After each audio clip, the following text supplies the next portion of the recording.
الرحمن الرحيم مالك يوم الدين إياك نعبد وإياك نستعين اهدنا الصراط المستقيم صراط الذين أنعمت عليهم غير المغضوب عليهم ولا الضالين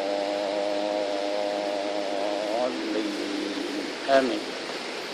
الحمد لله نحمده ونستعينه ونتوب إليه ونستغفره ونعوذ بالله من شرور أنفسنا ومن سيئات أعمالنا من يهده الله فلا مضل له ومن يضلله فلا هادي له. رب اشرح لي صدري ويسر لي أمري واحلل عقدة من لساني يفقهوا قولي. سبحانك لا علم لنا إلا ما علمتنا إنك أنت العليم الحكيم ولا حول ولا قوة إلا بالله العلي العظيم. أما بعد. Yang dimuliakan Tuan Pengerusi dan ahli-ahli jawatan kuasa masjid, yang berbahagia tuan-tuan imam, tuan-tuan bilal, tuan-tuan guru, para alim ulama tempatan, ustaz-ustaz dan seterusnya, tuan-tuan hadirin yang dirahmati Allah sekalian. Pertama sekali mari kita sama-sama memanjatkan setinggi-tinggi kesyukuran kepada Allah Subhanahu wa taala yang pada malam ini mengizinkan kita untuk sekali lagi berada di dalam masjid ini bagi membaca teks yang ada di hadapan ini, iaitu perkara yang bersangkutan dengan akidah kita. Mudah-mudahan akidah kita adalah akidah yang diterima oleh Allah dan dapat juga kita menjadi hamba-hamba Allah yang diiktiraf olehnya dan dapat kita syurga yang dijanjikan kepada hamba-hamba yang diterima oleh Allah penghambaan mereka. Baik tuan-tuan dan saudara sekalian, muka surat berapa? Tak ada yang ingat? Saya tak ingat. Berapa? 96. Betul? Okey. Muka surat 96.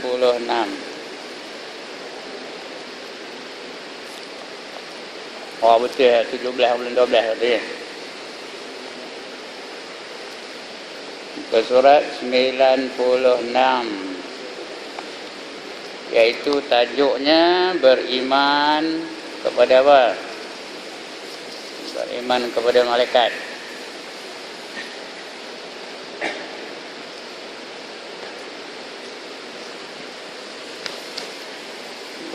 Beriman kepada Nabi Muhammad sallallahu alaihi wasallam. Kita masih lagi beriman dengan Rasul. Dan kita membicarakan tentang Nabi Muhammad sallallahu alaihi wasallam. Akhirnya kita baca dulu, wa in kuntum fi raibin mimma nazzalna ala 'abdina fa'tu bi suratin min mislihi wad'u syuhada'akum min dunillahi in kuntum shadiqin. فإن لم تفعلوا ولن تفعلوا فاتقوا النار التي وقودها الناس والحجارة أعدت للكافرين. Dan jika kamu tetap dalam keraguan tentang Al-Quran yang kami wahyukan kepada hamba kami iaitu Muhammad, maka buatlah satu surah sahaja yang seumpama Al-Quran itu, dan ajaklah penolong-penolong kamu selain Allah jika kamu memang orang yang benar. Maka jika kamu tidak dapat membuatnya, dan pasti kamu tidak dapat membuatnya, maka jagalah diri kamu daripada api neraka yang bahan bakarnya adalah manusia dan batu yang disediakan bagi orang-orang yang kafir. Itu yang lah kita baca dulu ya. Siapa ragu-ragu bahawa Al-Quran itu dari Allah Ta'ala, buat Quran sendiri walaupun satu surah. Buat satu surah jadilah. Surah yang paling pendek, Inna A'tayna. Buatlah kalau boleh. Dan kalau kamu tak boleh buat, dan memang betul pun memang kamu pun tak boleh buat, maka takutilah akan neraka. yang bahan pembakarannya adalah manusia dan juga batu berhala. Kalau betul kamu tu tak yakin, kalau tak yakin buat sendiri Quran. Ya. Kemudian malam ni kita terus baca. Selain daripada itu, kita beriman pula bahawa Allah telah membantu baginda dengan mukjizat-mukjizat hissiyah. Hissiyah ni artinya dapat dirasa dan dilihat. Mukjizat-mukjizat yang boleh kita tengok, boleh kita rasa, boleh kita lihat. Ramai orang yang nampak, itu namanya hissiyah. Yang dirasa dan dilihat. Sebagaimana terbukti dalam hadis sahih, seperti bulan terbelah dua. Nabi Muhammad tu boleh dibelah kena dua bulan tu. Bulan tu belah dua dan boleh masuk dalam poket lah tu. Kemudian batu mengucap salam kepada baginda. Batang taman mengesak-ngesak merindu kasih kepada baginda. Dia dengarnya macam orang menangis je. Siapa pula yang menangis ni? Ya? Sahabat pun heran, macam ada orang menangis tapi orang tak ada dekat itu. Rupanya pokok tamar tu menangis. Datang Nabi Muhammad peluk pokok tamar tu, baru berhenti menangisnya. Baru tak ada teresak-esak lagi. Itu di antara mukjizat Nabi. Ya. Kemudian terpancar air daripada celah-celah jari baginda. Jari-jari baginda itu keluar air. Ya, kemudian sahabat-sahabat ngambil uduk daripada air, daripada jari-jari baginda tu. 40 orang boleh ngambil uduk. Itu di antara mukjizat-mukjizat yang diberi kepada Nabi Muhammad sallallahu alaihi wasallam. Makanan yang sedikit dapat mengenyangkan bilangan yang ramai. Satu masa Abu Hurairah tu lapar apa benar. Dah 3-4 hari tak makan. Tapi dia tak ada minta. Dia tak tunjukkan dia tu lapar kepada orang ramai. Nabi tahu. Jadi dah habis kuliah, kata Nabi, kawan kita ni nak kenduri, mau kita pergi rumah dia. Kata. Terkejut kawan tu, bila pula aku nak kenduri. Kata. Tiba-tiba Nabi tapi dia tak berani bangkang dekat Nabi. Dia diam je lah. Bawa pergi, dia 40 orang pergi rumahnya. Sudah sampai ke rumah, dia ngabur pada kawan tu. Mana dia barang makan dia, keluar ke lain. Mana ada Rasulullah, tak ada apa pun. Yang kamu simpan susulan lemari tu, ada lah tu, sekat gelas, bukan cuma penuh gelas pun. Kata. Keluar ke lah, kata Nabi. Ya, sahabat pun keluarkan susu, bukan banyak ini, sekat gelas. Tak penuh pun gelas tu.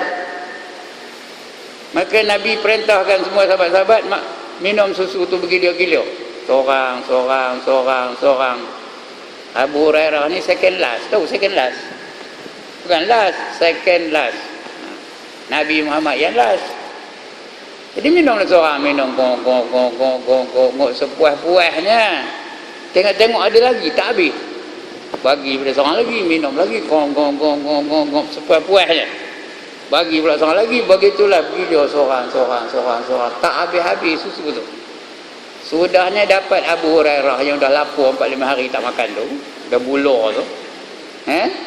Ada juga lagi untuk aku apa ni katanya dalam hati. Dia pun minum sepuas-puasnya. Kok maklumlah orang bulur. Selagi maulah minum gong. Rupanya tak habis lagi. Dia pun katanya. Habis tu bagi pada Rasulullah. Rasulullah minum baru habis. Ini semua orang nampak ni.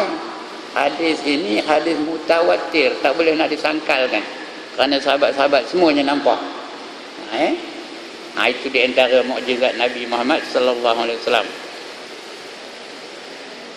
Lagi apa? Meneduhkan baginda, awan meneduhkan baginda sebelum baginda dibangkit. Dibangkit menjadi rasul. Sebelum baginda dibangkit jadi rasul, awan tu mengikut saja baginda supaya baginda tak ada kena panas terik. Belum dilantik jadi rasul tu. Itu namanya irhas. Dia benda-benda pelik ni, ada 5 perkara, ada 5 benda. Kalau berlaku kepada rasul namanya mukjizat. Kalau berlaku kepada rasul sebelum dia jadi rasul, itu namanya irhas. Kalau berlaku kepada wali-wali Allah, itu namanya karamah. Kalau berlaku kepada orang-orang soleh itu namanya ma'unah. Itu empat ya. Yang kelima, ada juga berlaku kepada orang fasik, orang kafir, orang fajir dan sebagainya. Itu namanya istidraj. Perbuatan itu dipanggil sihir. Hasil dari perbuatan itu kalau jadi namanya istidraj. Jadi ini 5 perkara pelik. Perkara yang luar biasa, yang mencari adat. Kalau kita baca kitab-kitab tua, perkara yang mencari adat yang Allah anugerahkan kepada orang-orang yang tertentu. 4 daripadanya izin dengan redha. 1 daripadanya izin tanpa redha. Yang last kali itu izin tanpa redha. Istidraj itu izin, Tuhan izinkan tapi Tuhan tak redha. Yang lain itu izin dengan redha. Itu namanya istidraj tadi ya, perkara yang luar biasa, yang pelik-pelik yang berlaku kepada manusia-manusia tertentu.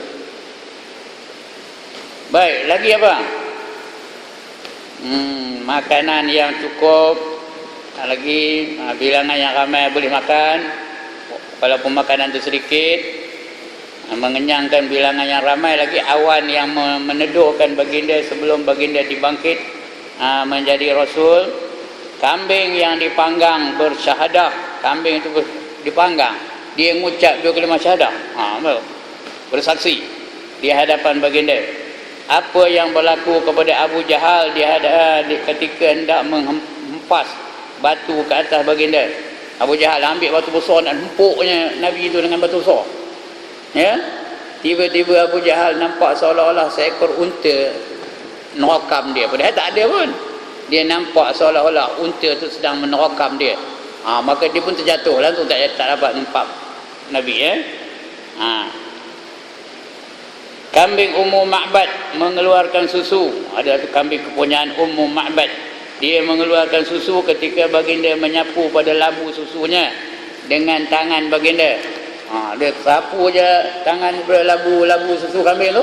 Dah keluar susunya, tak putih-putih, yang amat banyak. Kaya-kaya yang tadinya Ma'bad tu. Tanah yang dilontar oleh baginda mengenai ke atas muka orang-orang musyrikin. Dilontar tanah tu kena muka orang musyrikin tu. Perkara gaib berlaku betul sebagaimana yang diramal dan diceritakan oleh baginda sebelum berlakunya. Perkara-perkara yang berlaku akhir zaman ni nanti, kata baginda kan, ada sebut kan, akhir zaman nanti akan berlaku manusia tidak kekal mereka dalam iman kecuali pada nama je.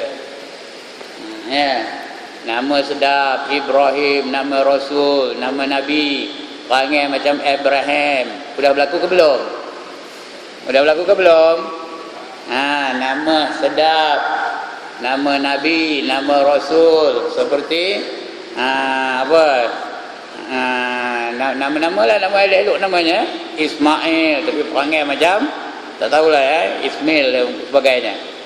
Nama sedap, nama mak Nabi Isa Maryam, tapi perangai macam Mary Ann. Sudah berlaku ke belum? Wala minal Islam illa rasmun. Tidak ada berislam melainkan hanya lambang-lambang aja. Masjid sana, masjid sini, masjid sana, masjid sini, tapi kosong masjidnya. Banyak tiang dari orang. Sudah berlaku ke belum? Mana tahu dia Nabi itu dia tukang nujum kan? Tak ada dia dapat wahyu. Itu sebab perkataan Nabi itu tak pernah tak betul. Betul je, berlaku je apa saja yang disabdakan oleh Nabi. Banyak lagi lah akhir-akhir tanda-tanda akhir zaman. Tuan-tuan boleh baca kitab 40 hadis tentang peristiwa-peristiwa akhir zaman. Ada baca tu kat sini. Bacalah senang.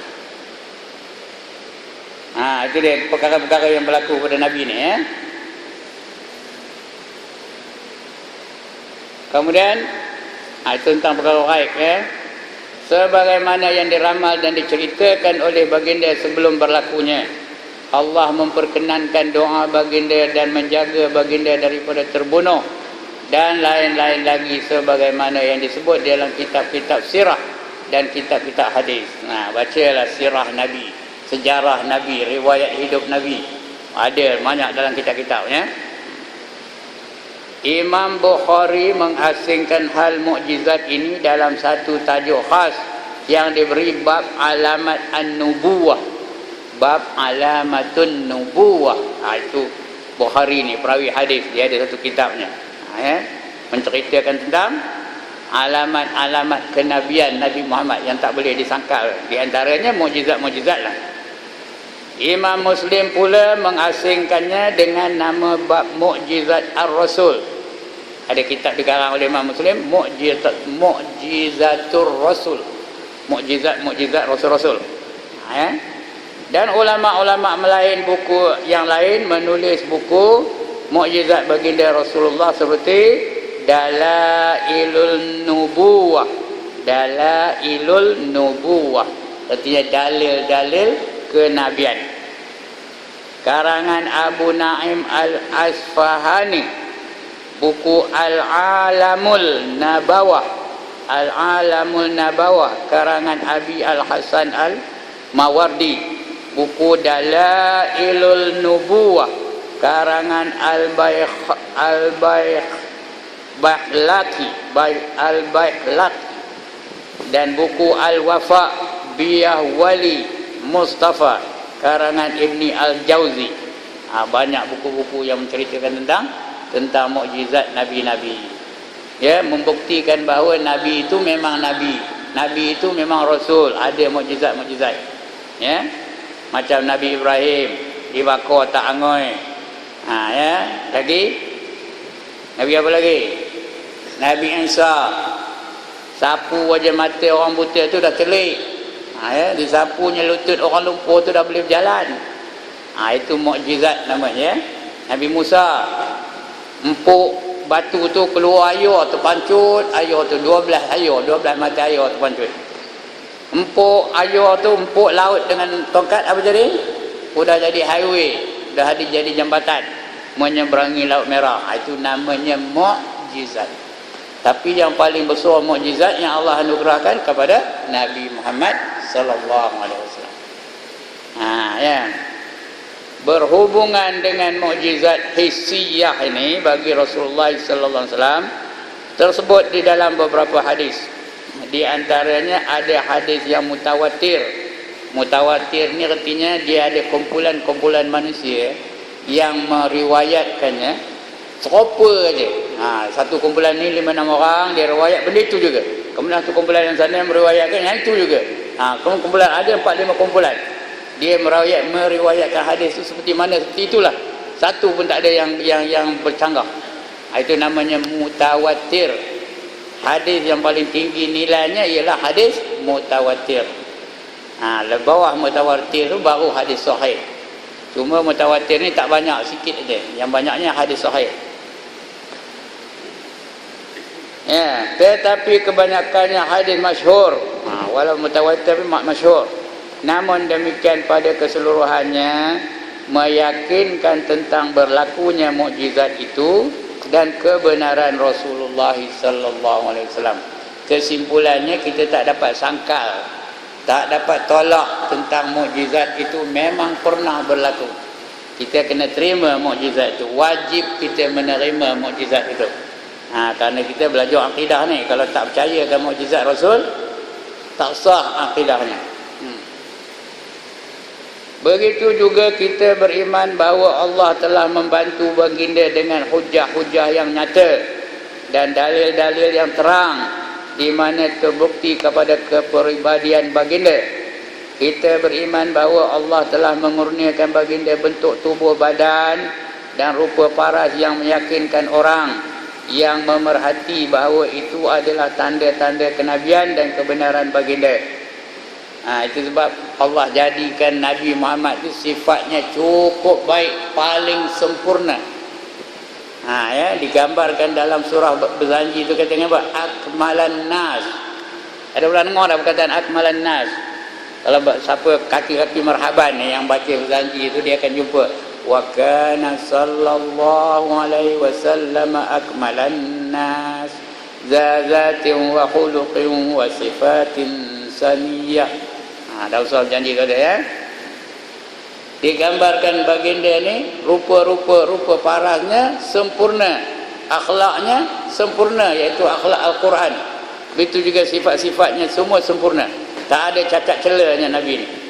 Itu mukjizat lah, orang lain mana dapat.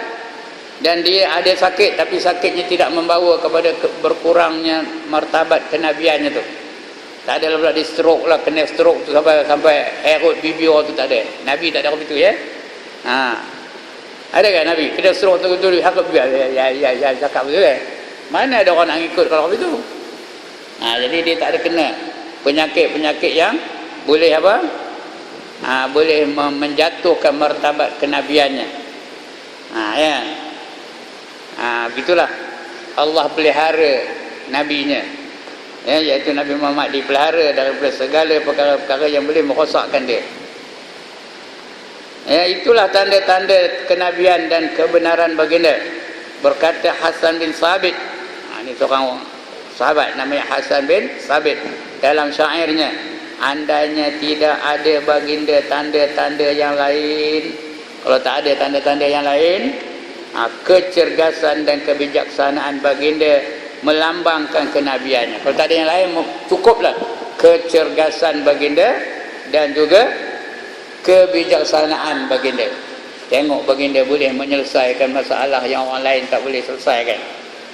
Ya? Baginda jadi hakim. Pada satu ketika berlaku banjir besar di Mekah, ya, sehingga Kaabah tu runtuh-runtuh, rosak Kaabah tu.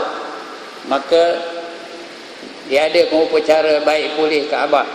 Sudah ada baik pulih, mereka nak meletakkan Hajar Aswad tu di tempat yang sebenarnya. Masing-masing mengatakan dia lah yang layak untuk meletakkannya. Dia kata, kabilah aku lah yang layak, aku orang ni, orang ni, orang ni. Dulu macam kita lah, dia bangga dengan suku kaumnya. Macam kita orang Melayu lah, orang Jawa bangga dengan kejawaannya, orang Rawa bangga dengan kerawaannya, orang Banjar bangga dengan kebanjarannya. Lagi orang apa lagi? Orang Mendeling bangga dengan kemendelingannya. Lagi orang apa lagi? Semua kita nak begitulah. Bukan Melayu, Cina, India ada tak? Dalam satu bangsa tu pun ada ada puak-puaknya. Begitulah orang Arab dulu. Dia Bani ini, Bani ini, Bani ini. Dia kata kamilah Bani yang terbesar, kata Bani Hashim. Kamilah Bani yang terbesar, kata Bani Tamim. Tak ada, kami pun juga, kata Bani berapa lah, banyak Bani situ.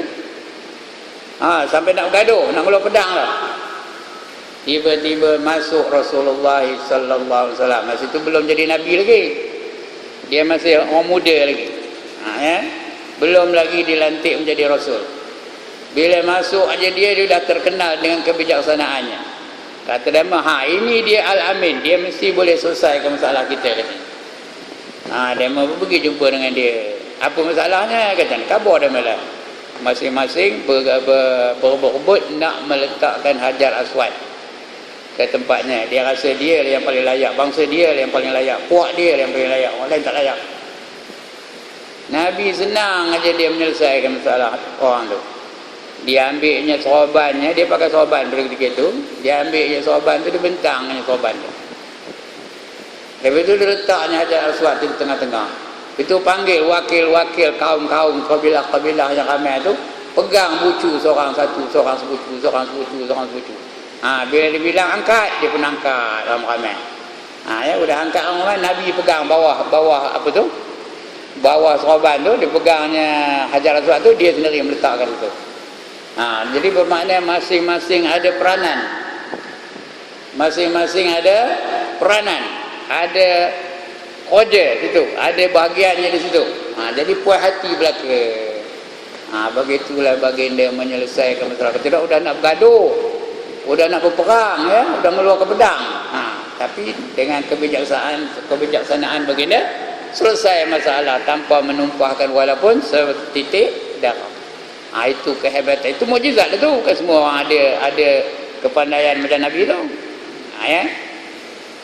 Bukan semua orang boleh buat macam Nabi. Itu dia. Itu sebab kata dia apa ni tadi? Syair dia tadi apa? Kecergasan dan kebijaksanaan baginda melambangkan kenabiannya. Itu yang ke-8. Dia ada 9 bab ini yang perlu kita tahu. Ini yang ke-8. Kena beriman tentang Nabi tu. faham ke 9? Ya Allah, saya nak tak ada mula senang. Kita ambil apa yang patut kita Yang pertama, kita kena yakin bahawa Nabi itu adalah hamba pilihan Allah. Yang pertama hamba pilihan Allah. Allah yang lantik. Bukan ada angkat tangan. Siapa suka Ustaz Ibrahim jadi Nabi, angkat tangan. Tak ada. Allah yang lantik. Kamu setuju ke tak setuju ke, itulah dia. Itu yang pertama. Yang kedua, kita kena beriman bahawa baginda adalah Nabi yang terakhir. Jangan ada lepas ini ada orang ngaku Nabi pula. Dia lah Nabi yang terakhir. Mana tahu kan bulan depan datang Haji Ibrahim dari kampung tu. Dia ngajar sini. Dia ngabarkan, teman semalam lantik Tuhan jadi Rasul. Jadi Tuhan langit. Macam jangan harus percaya ya. Halau kembali. Balik kamu kata. Itu yang kedua. Dia Nabi yang terakhir. Sebab itu tak ada Nabi. Kerana ada lagi manusia-manusia yang mengaku Nabi lepas Nabi Muhammad tau. Ada yang mengaku Nabi. Di antaranya Ghulam Ahmad Qadiani namanya. Ghulam Ahmad Qadiani. Dia mengaku Nabi tu kerana berdasar dengan ayat Quran. Apa namanya? Wa iz qala Isa ibn Maryam ya bani Israil inni rasulullah ilaikum musaddiqan lima baina yadayya minat Taurah wa mubasysyiran bi rasulin ya'ti min ba'di ismuhu Ahmad wa mubasysyiran bi rasul. Terimalah berita gembira dengan kedatangan Rasul yang namanya Ahmad. Aku lah tu, kata dia Ghulam Qadiani tadi. Ghulam Ahmad Qadiani. Aku lah tu katanya. Itu sekarang ni kefahaman Qadiani ini merebak. Sebab kita ni tak ada, tapi merebak di Kuala Lumpur tu jangan banyak mereka tu berfahaman Qadiani. Selain Qadiani, Syiah. Kita tak bercakap tentang itu. Dia bercakap Qadiani. Jadi Rasul yang terakhir ialah Nabi Muhammad. Tak ada lagi lepas dia itu yang kedua. Yang ketiga, kita kena beriman bahawa Nabi Muhammad ialah ketua orang-orang yang bertakwa. Segala orang yang bertakwa, yang paling bertakwa ialah Nabi Muhammad. Yang keempat, kita kena percaya bahawa Rasulullah itu adalah kekasih Allah. Yang paling Tuhan kasih ialah Nabi Muhammad. Dijadikannya alam itu kerana Nabi Muhammad. Kalau tak jadikannya alam, tak jadikannya kita. Allah jadikan kita kerana apa? Kerana Nabi Muhammad. Kalau tidak, kita pun tak ada. Yang kelima, kita kena percaya bahawa baginda diutus kepada semua golongan jin dan manusia. Dia rahmat untuk seluruh alam. Wa ma arsalna ka illa rahmatan lil alamin. Sesungguhnya aku tidak menjadikan kamu, mengutuskan kamu wahai Muhammad, melainkan menjadi rahmat kepada seluruh alam. Itu yang kelima, kena yakin tu. Yang keenam, apa kita kena yakin? Bahawa kita diperintah supaya kasih kepada baginda lebih daripada kasih kepada ibu bapa. Kita kena kasihkan baginda lebih daripada kasihkan ibu bapa, lebih daripada kasihkan anak-anak, lebih kita kasihkan dia daripada segala manusia yang lain. Nombor satu Nabi Muhammad yang kita nak kasih. Selepas Allah, nombor satu Allah, nombor dua Nabi Muhammad. Yang lepas itu barulah ibu bapa, anak dan sebagainya. Itu yang keenam. Yang ketujuh, wajib kita beriman bahawa Allah telah membantu Nabi Muhammad dengan mukjizat-mukjizat yang kita cerita tadi ni. Mukjizat-mukjizatnya. Yang ke-8, kita kena beriman bahawa Allah telah membantu baginda dengan hujah-hujah yang nyata. Hujah-hujah yang nyata. Orang Quraisy tu kata, boleh ke ini ada kebangkitan semula, kata orang kafir Quraisy. Orang dah mati boleh bangkit balik ke? Udah reput, dah jadi tanah tu dah hancur, macam mana boleh bangkit balik? Dia memang berhujah dengan Nabi Muhammad. Kata Nabi Muhammad, benda dari tak ada jadi ada pun Allah boleh buat. Ini kan pula benda yang sudah ada, nak baik pulih lagi senang bagi Allah Ta'ala. Itu hujah Nabi. Boleh terima tak akal betul hujahnya? Begitulah hujah Nabi tu. Benda yang tak ada boleh jadi ada. Inilah hujahnya. Betapa nak membaik pulihkan benda yang sudah ada, lagi mudah bagi Allah Ta'ala. Itu 8 perkara yang kita wajib beriman. Itu akan datang kita baca. Ya. Yang 9 itu akan datang kita baca. Nanti dulu. Baca ini dulu.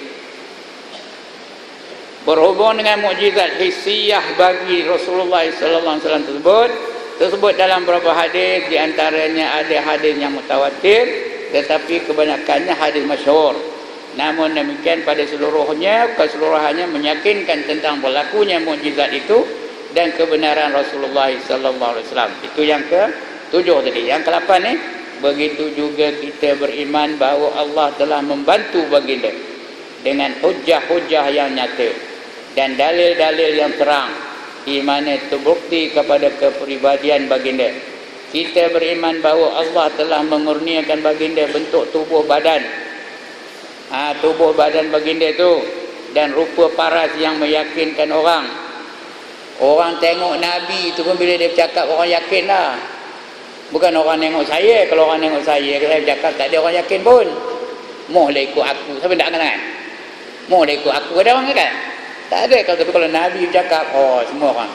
Kerana dia mempunyai paras yang menarik, yang boleh menarik perhatian orang ramai. Itu Nabi tu. Mengurniakan bentuk badan dan rupa paras yang meyakinkan orang, yang memerhatikan bahawa itu adalah tanda-tanda kenabian dan kebenaran baginda. Berkata Hasan bin Sabit dalam syairnya, andainya tidak ada baginda, tanda-tanda yang lain, kecergasan dan kebijaksanaan baginda melambangkan kenabiannya. Itu kalau tak ada, sedangkan Nabi itu banyak lagi tanda-tanda kenabiannya. Jadi kita kena yakinlah. Itu yang ke-8.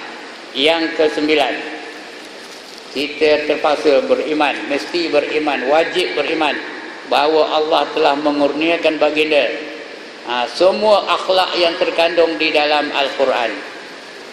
Ditanya Aisyah macam mana akhlak Nabi, apa jawab Aisyah? Kana khuluquhul Quran, kata Aisyah. Akhlak Nabi itu ialah akhlak Al-Quran. Mana yang Tuhan suruh, itulah yang ada pada Nabi. Mana yang Tuhan larang, itu tak ada pada Nabi. Di Al-Quran. Nak tengok Quran ditafsirkan dalam kehidupan, tengoklah riwayat hidup Nabi. Itu akhlak Nabi, itu akhlak Al-Quran. Ini juga satu tanda yang membuktikan kebenaran baginda. Sebab Nabi itu tak pernah menyentuh orang perempuan pun, tak pernah, kecuali orang yang jadi isteri dia. Dan begitu juga mahram dia. Yang bukan mahram tak pernah dia bersalam dengan perempuan pun tak pernah.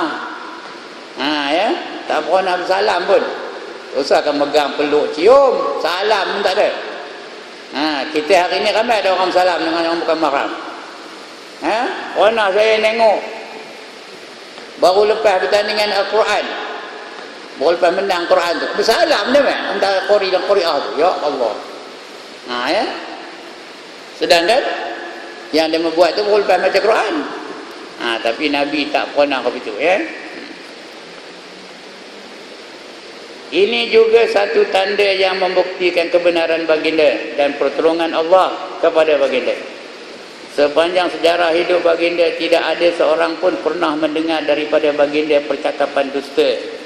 Ada pernah Nabi itu berbohong? Tak ada. Nabi itu mustahil berdosa. Jadi Nabi itu tak pernah buat yang haram-haram. Yang makruh-makruh pun tak pernah. Yang haram-haram pun tak pernah. Yang kurang aula pun dia tak pernah buat. Itulah Nabi. Benda yang tak ada aula, yang bukan utama, tak pernah dia buat. Dia buat semua yang baik-baik, yang halal. Itu sebab suruhnya kita ni mengikut Nabi. Laqad kana lakum fi Rasulillah uswatun hasanah. Sesungguhnya bagi kamu dalam diri Rasulullah itu adalah ikutan yang terbaik. Sebab itu kita kena ikut Nabi. Mayang ikut Nabi, puasa ikut Nabi, lagi apa? Mamam ikut Nabi, didik anak ikut Nabi, didik isteri ikut Nabi, mentadbir ikut Nabi, berniaga ikut Nabi, akhlak ikut Nabi. Apa saja kita kena jadikan baginda itu sebagai ikutan, kerana dia adalah ikutan yang terbaik. Itu dia pertolongan Allah tu. Kalau Allah tak tolong, dia tak boleh pun. Sepanjang sejarah hidup baginda tidak ada seorang pun pernah mendengar daripada baginda percakapan yang dusta. Walaupun bergurau, tak ada dusta. Nabi pernah bergurau dengan mak mentuanya, isteri kepada Sayyidina Umar, mentua dia. Dia ngabar pada mak mentua itu, mak, dalam surga tak ada orang tua, katanya. Menangislah mak mentuanya tu, dia dah tua. Oh, kalau begitu aku tak dapat masuk surga ya. Betul menangis. Ya, senyum Nabi dengarnya. Iya mak, katanya. Dalam surga tu tak ada orang tua. Sebab orang tua kalau dia dapat masuk surga esok balik jadi muda. Kata maknya. Ya ke? Oh kata. Dia bawa senyum, lerik dia senyum.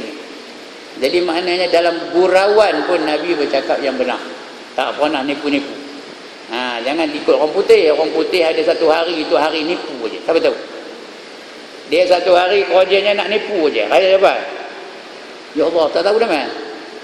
1 Julai. Namanya apa? April Fool. Ada orang dengar? Itu orang putih. Jangan ikut tu. Ya? April Fool katanya.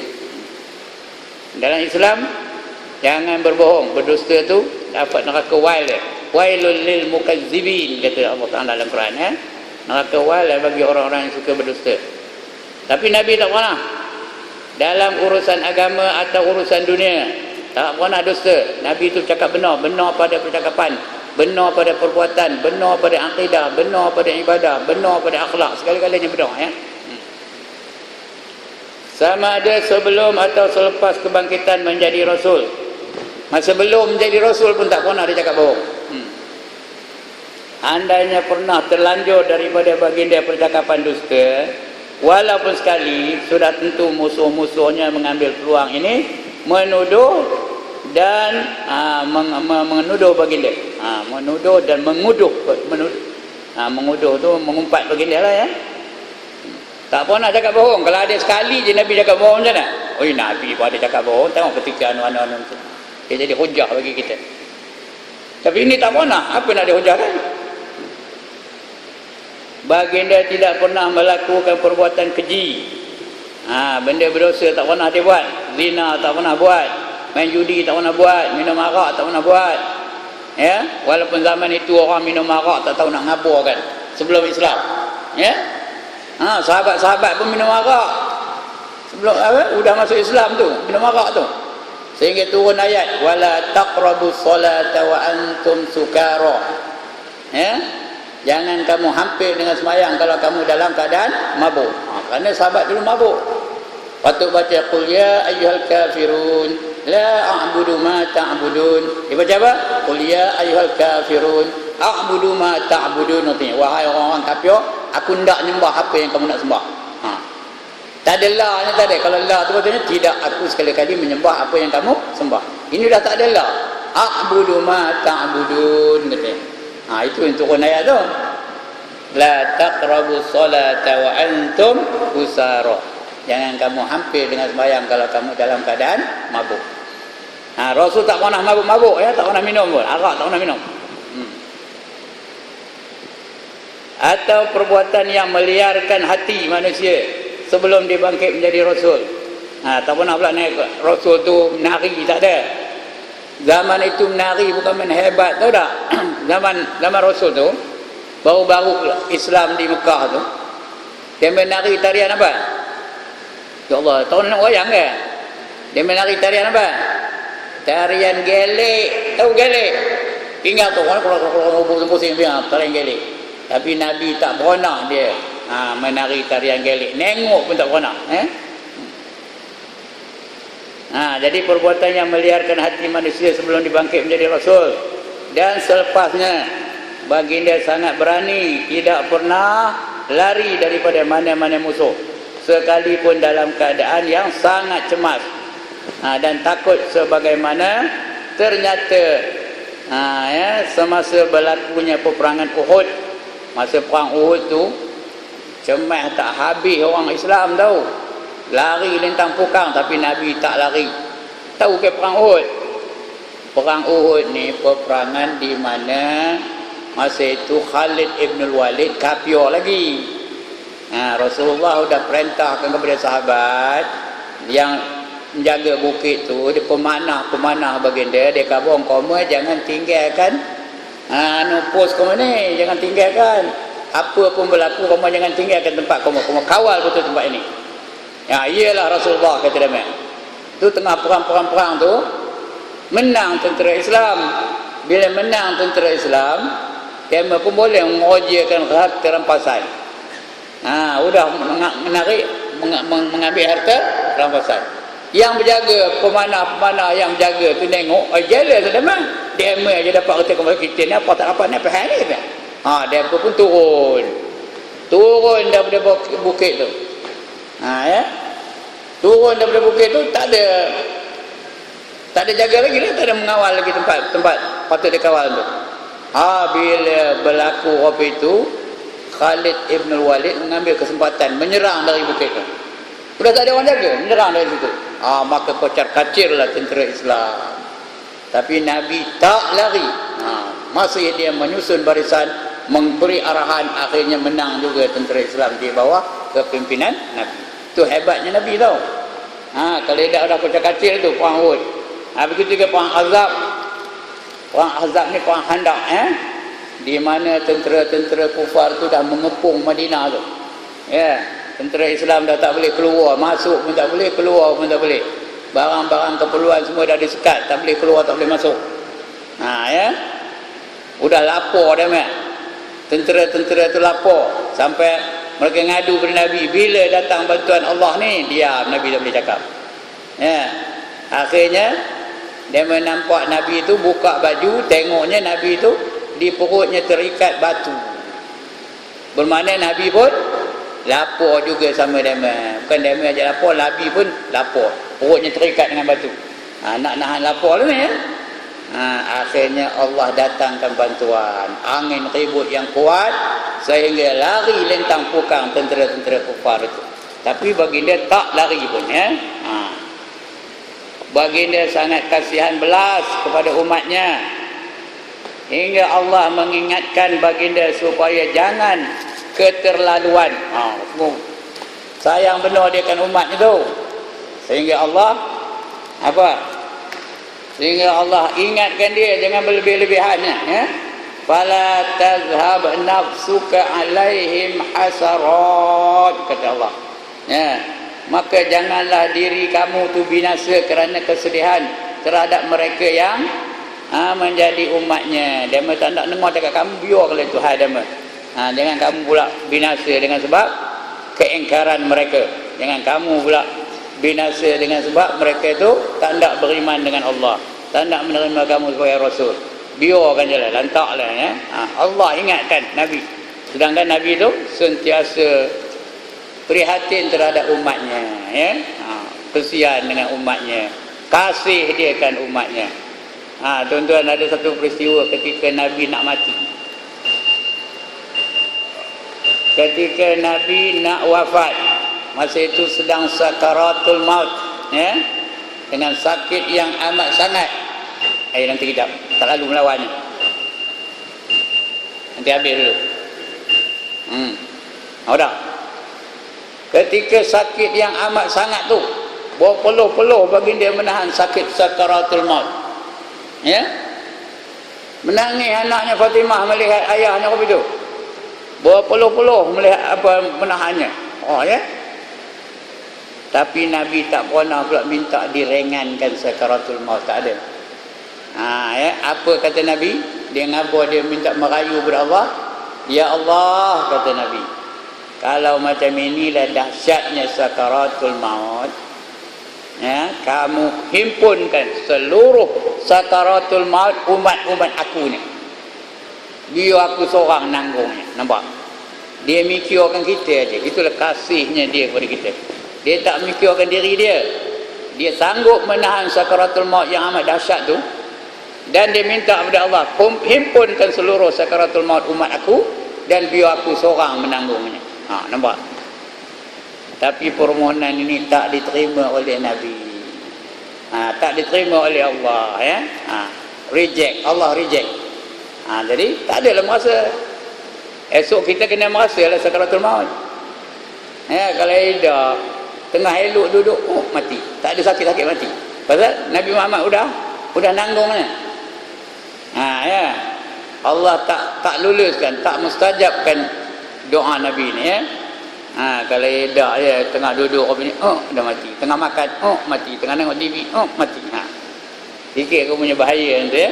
Tak ada taubat. Sebab itu Allah bagi peluang supaya kita bertaubat sebelum mati ya. Kerana dosa-dosa kita yang terlalu banyak sebelum ini. Taubatlah sebelum mati ni ya. Baik, begitulah prihatinnya ya. Nabi Muhammad itu terhadap umat-umatnya. Begitu banyak cerita-cerita lain ni yang Nabi Muhammad tu memikirkan umat dia je. Sampai